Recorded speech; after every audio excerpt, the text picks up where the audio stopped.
बिस्मिल्लाहिर्रहमानिर्रहीम। अस्सलाम वालेकुम डियर स्टूडेंट्स, क्या हाल चाल हैं। मैं हूं आपका टीचर उस्मान मुनीर।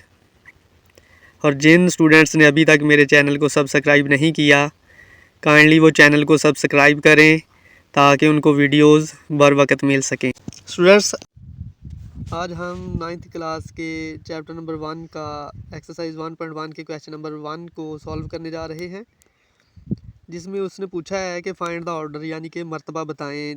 ये जितने मंदरजा झैल दिए गए हैं मैट्रिक्स, इनका हमने बताना है ऑर्डर। ऑर्डर में हमने दो चीज़ें नोट करनी होती हैं स्टूडेंट्स। एक तो हमने देखना होता है कि उस मैट्रिक्स में कितनी रोज़ हैं और कितने कॉलम्स हैं। आइए तो चलते हैं पहले मैट्रिक्स की तरफ। उसमें हमारे पास है 2 रोज़ और 2 ही कॉलम। सबसे पहले हमने रोज़ को देखना होता है, वो है हमारे पास 2। और इसी तरह अब हमने कॉलम को देखा, एक कॉलम ये है और एक ये है, और अब इनकी तादाद को हमने बयान करना होता है। यानी कि इसमें 2 रोज़ और 2 कॉलम हैं, इसका ऑर्डर बन गया 2/2 और ये हमारा आंसर आ गया।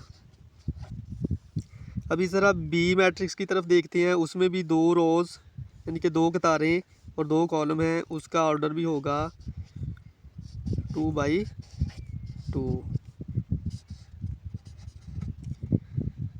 तीसरे मैट्रिक्स की तरफ देखते हैं। उसमें है हमारे पास 1 रो और 2 कॉलम, उसका ऑर्डर हो गया 1/2। चौथा है मैट्रिक्स डी। उसमें हमने देखा 3 रोज़ हैं और 1 कॉलम है, उसका ऑर्डर हो गया 3/1।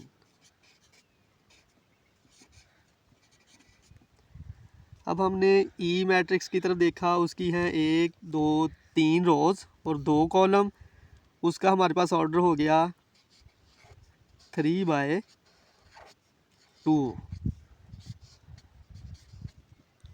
अगला मैट्रिक्स है, कॉलम है हमारे पास एफ़। उसकी 1 रो है और 1 ही कॉलम है, उसका ऑर्डर होगा 1/1। और अगला कॉलम है हमारे पास जी। उसकी हमने देखी 1 2 और 3 रो है, 1 2 और 3 कॉलम है, 3/3।